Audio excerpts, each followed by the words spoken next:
बच्चों, welcome back to my YouTube channel learning students. स्वागत है आप सभी लोग का हमारे इस यूट्यूब चैनल पे। तो आज हम लेके आए हैं जो बच्चे क्लास 12th का एग्ज़ाम देने वाले हैं यूपी बोर्ड का 2025 में, यानी इस साल, उनके लिए बायोलॉजी का जो है कि महत्वपूर्ण बहुविकल्पीय प्रश्न है। और ये आपका सेकेंड यूनिट से, ठीक है, सेकेंड यूनिट से। फर्स्ट यूनिट से हमने बहुविकल्पीय प्रश्न महत्वपूर्ण जो है वो डाल चुके हैं। हमारे चैनल पे आप जाके देख सकते हैं। और ये हमारा जो है ये सेकेंड यूनिट से है, ठीक है। तो सेकेंड यूनिट से देखिए, सबसे पहला क्वेश्चन क्या है। पहला क्वेश्चन है वंशागति की आनुवंशिक इकाई है, ठीक है। वंशागति की इकाई क्या है? आनुवंशिक इकाई गुणसूत्र, गाल्जी काय, जीन प्रारूप, जीन। तो वंशागति की जो इकाई है वो है जीन, ठीक है। ऑप्शन चौथा हमारा सही ऑप्शन होगा। उसके बाद दूसरा हमारा क्वेश्चन है गुलाब पुष्प वाले गुलाब बास में स्वनिषेचन से प्राप्त प्रारूपी अनुपात होगा। गुलाब पुष्प वाले जो गुलाब बास होते हैं उसमें स्वनिषेचन से प्राप्त प्रारूपी अनुपात क्या होगा? 1:2:1, 3:1, 1:1:1:1 या फिर 2:1। तो इनमें से जो हमारा सही ऑप्शन होगा वो होगा पहला, 1:2:1। ऑप्शन पहला सही आंसर है, ठीक है। उसके बाद अगला क्वेश्चन है हमारा मधुप के नर ड्रोन में क्रोमोसोम की संख्या होती है। मधुप जो है, मधुप के नर ड्रोन में कितनी क्रोमोसोम संख्या होती है? ठीक है, 32, 64, 8, 16। तो नर ड्रोन में जो क्रोमोसोम की संख्या होती है, इनमें से जो सही ऑप्शन है वो है 16, ठीक है। क्रोमोसोम की संख्या 16 होती है। ऑप्शन चौथा हमारा सही ऑप्शन होगा। अगला है कौन सा आनुवांशिक विकार, कौन सा आनुवांशिक विकार 21वें क्रोमोसोम की त्रिसूत्रता के कारण होता है? किसके कारण? 21वें क्रोमोसोम की त्रिसूत्रता के कारण। जब 21वां क्रोमोसोम जो है कि 3n हो जाता है, ठीक है, तो उसके कारण होता है Klinefelter syndrome, Turner syndrome, down syndrome या फिर थैलेसीमिया। तो इनमें से जो हमारा सही ऑप्शन होगा वो होगा डाउन सिंड्रोम। ऑप्शन तीसरा हमारा सही ऑप्शन है। अगला है जन्मजात उपापचय त्रुटि है, ठीक है। जन्मजात उपापचय त्रुटि जो है कि इसमें से कौन सा है जो जन्मजात है?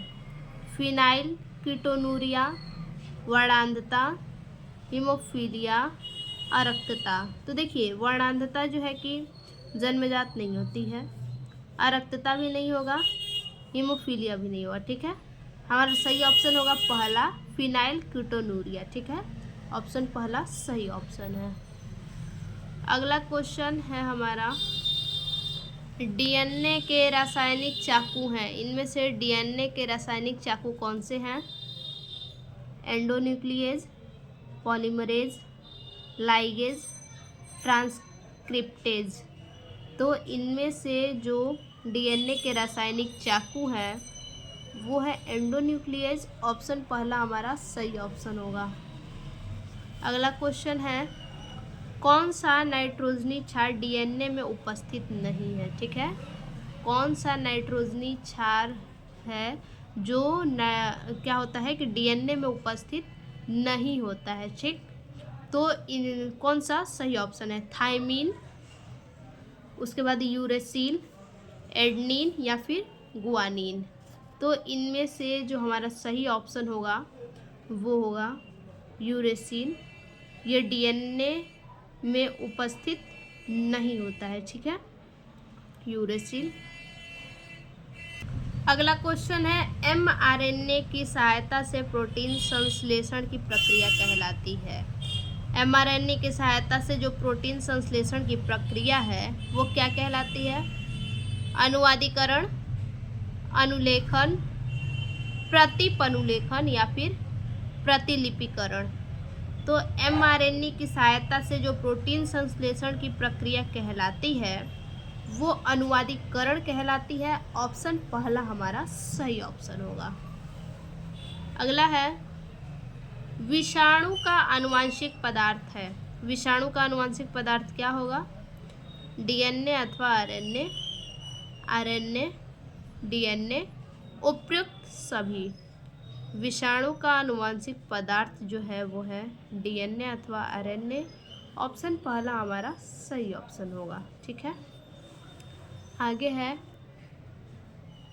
पुनरावृत्ति सिद्धांत। ठीक है, पुनरावृत्ति सिद्धांत को प्रतिपादित करने वाले वैज्ञानिक का नाम? Darwin, Malthus, Weismann, Haeckel. तो इनमें से जो प्रतिपादित करने वाले वैज्ञानिक का नाम है वो है हिकल्स। ऑप्शन चौथा हमारा सही ऑप्शन होगा।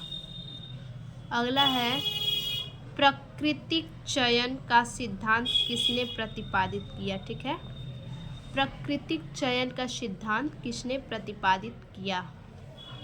लैमार्क, डार्विन, वैलेस या फिर ह्यूगो डीव्रीज। तो प्राकृतिक चयन का सिद्धांत जो है कि डार्विन ने प्रतिपादित किया। ऑप्शन दूसरा हमारा सही ऑप्शन होगा। अगला है मेंडल ने अपने प्रयोग में कितने विपरीतार्थी लक्षणों को सम्मिलित किया? मेंडल अपने प्रयोग में कितने विपरीतार्थी लक्षणों को सम्मिलित किया? 7, 8, 9, 10। तो इनमें से जो हमारा सही ऑप्शन होगा वो होगा 7। ऑप्शन पहला हमारा सही ऑप्शन होगा। ठीक है, उसके बाद अगला क्वेश्चन क्या है हमारा? द्वि-टेस्ट क्रॉस। ठीक है, द्वि-टेस्ट क्रॉस का अनुपात है 3:1, 1:1, 9:3:1, 1:1:1:1:1:1। तो इनमें से जो हमारा सही ऑप्शन होगा वो होगा 9:3:3:1। ऑप्शन तीसरा सही ऑप्शन है। अगला और आखिरी क्वेश्चन है हमारा एक्स संलग्न जीन्स पाई जाती है। एक्स संलग्न जीन्स कहाँ पाई जाती है? वाई गुणसूत्र के विषमजात भाग में, एक्स गुणसूत्र के विषमजात भाग में, एक्स तथा वाई गुणसूत्र के समजात भाग में या फिर संयुक्त गुणसूत्रों में। तो एक्स संलग्न जीन्स जो पाई जाती है इनमें से सही ऑप्शन होगा एक्स गुणसूत्र के विषमजात भाग में। ऑप्शन दूसरा हमारा सही ऑप्शन होगा। तो ये हमारा हो गया सेकेंड यूनिट से यानी इकाई दूसरे से बहुविकल्पीय प्रश्न। फिर से मिलते हैं अगले एक और नए वीडियो में। तब तक के लिए धन्यवाद।